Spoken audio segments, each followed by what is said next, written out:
A new report from the Congressional Budget Office projects the economy could be back to its pre-pandemic size by the middle of this year, but the agency expects American workers will be hurting for a lot longer. The CBO outlook is based on laws as they currently exist, so this is without any potential stimulus under discussion now. Even though they expect gross domestic product to reach its previous peak by mid-2021, it could take another 3 years for the number of people employed to reach its pre-pandemic level. Maya MacGuineas joins me now. She is the president of the Committee for a Responsible Federal Budget, which advocates for reducing the national debt. Maya, it's good to see you. Thanks very much for joining us. Good to be with you. So these projections do not account for any sort of additional financial stimulus packages, which seem inevitable given the pandemic's spread. Is there ever a point where it does make sense to increase deficit spending with the larger goal of salvaging the economy in the long term? Certainly. There has been a very good justification for all the borrowing that we've done up until this point, which has really alleviated so much of the economic pain that we would have been much more otherwise. And in light of what we see in today's report, the economy is going to be growing strongly, and it's going to be returning to where it was pre-pandemic, but there's still a shortfall. We're still not going to be producing as much as we otherwise could. And that means there's still a justification for further borrowing. That's from what we call the top down. If you look at the bottom up, which means how are people faring through this, there's absolutely a justification for more borrowing because there's still real hardship out throughout the economy. And borrowing to fight the pandemic itself is a very good investment overall. That said, there is not room for borrowing in excess of what you can use to help really stabilize the economy. And some of the numbers that are being bandied about so far, in light of what we see today, are probably much more than we need, and we should make sure we target the borrowing and the stimulus package. Okay, so that sets me up perfectly for this next question. On those numbers, Maya, Republicans, as you know, are pushing for $1,000 targeted checks for anyone making under $40,000 a year. The White House and Democrats want $1,400 checks for anyone making under $75,000 a year. That's the same bar as the checks issued in December. Where do you fall on the issue, and what do you think is the best way to help people right now? Another great question, because there's what we're about to see is an attempt for compromise. It's something we haven't seen in way too long in Washington, and my fingers are crossed that we can get to a bipartisan deal. And we have big numbers that are out there from both sides, and probably the Democratic number is too large at $1.9 trillion, and the Republican offer at about $600 billion is short of where it probably needs to be. When it comes to these checks, which is one of the big pieces of this negotiation, my personal belief is they are not well targeted. Even the smaller version of them isn't. We had $600 checks that were in the last bill that we passed in December. Those were much better targeted. And if you really want to think about getting money to the people who need it, unemployment insurance, expanding these benefits, elongating these benefits is a much better use of that money. Again, both Republicans and Democrats are talking about unemployment insurance with different amounts of time and different amounts of bonuses. But the checks, frankly, I think we're probably going to see them. Everybody seems to support them. They're not the best use of money, and they're going to end up sending a lot of dollars to households that don't need them, which would be much better off targeted to the households that really do. So the CBO estimates that the December pandemic provisions will add a total of $872 billion to the federal deficit over this year and the next. And in return, the U.S. economy is projected to grow by an average of 1.5% through 2022. Is that spending, in your view, worth it for that growth? I think it was, because I think that there was still a significant gap in the economy before we put that money into the economy. And so I think, yes, that puts us back on a sustained trajectory of growth. And I kind of agree with the sentiment that it's better to spend a little bit too much, better to overshoot than undershoot.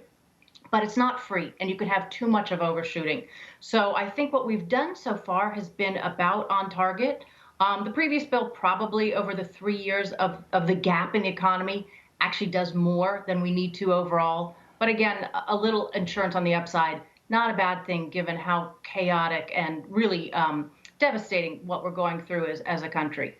But the next bill that we're thinking about may be layering less targeted funds that are less needed on top of that $900 billion that really hasn't even worked its way through the economy, the entire economy yet. So there's some things we should do quickly, but we may want to wait and see what the economic growth does look like.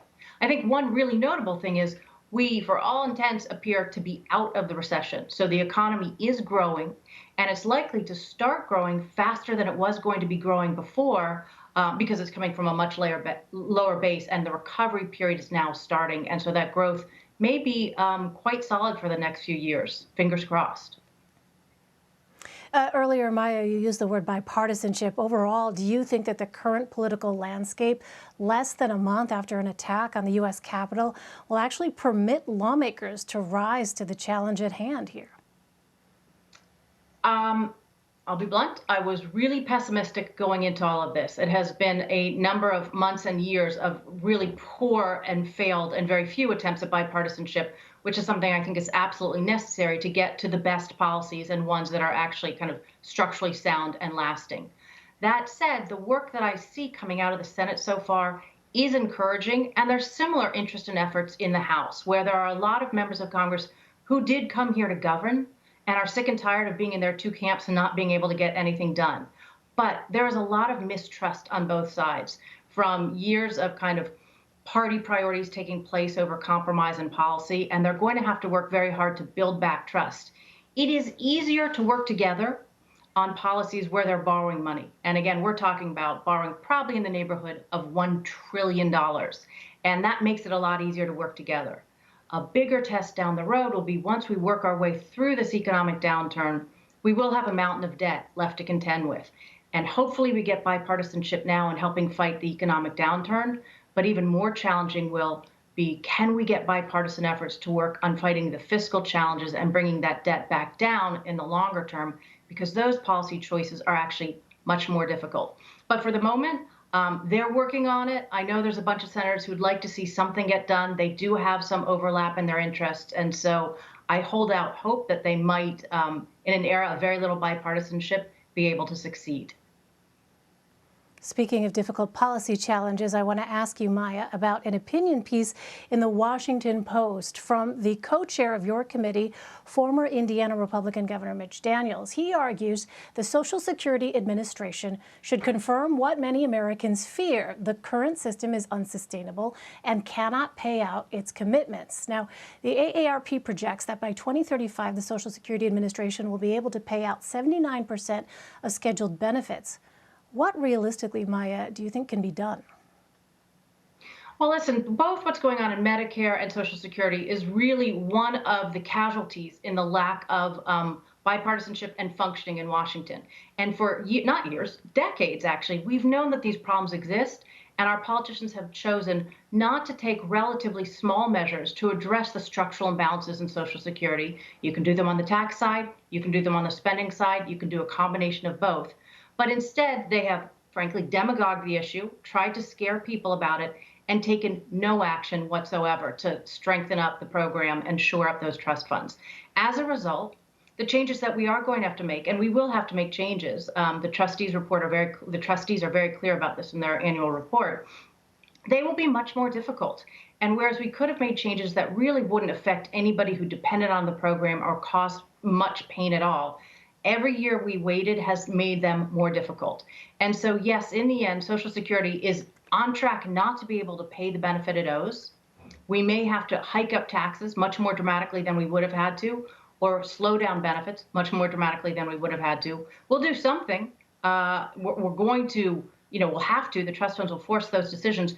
But this is the poster child for why playing politics with real people's lives is damaging and dangerous, and we should expect better of our politicians. Well, we know clearly that we're facing a problem, and there's no better example than the trust funds that are imbalanced in Social Security and Medicare as well, I should say. When we watch them not take action, that's really politics at its worst, and I hope to see some improvements in that in Washington. Maya MacGuineas from the Committee for a Responsible Federal Budget. Thanks very much, Maya, for sharing your perspective with us. Thanks for having me.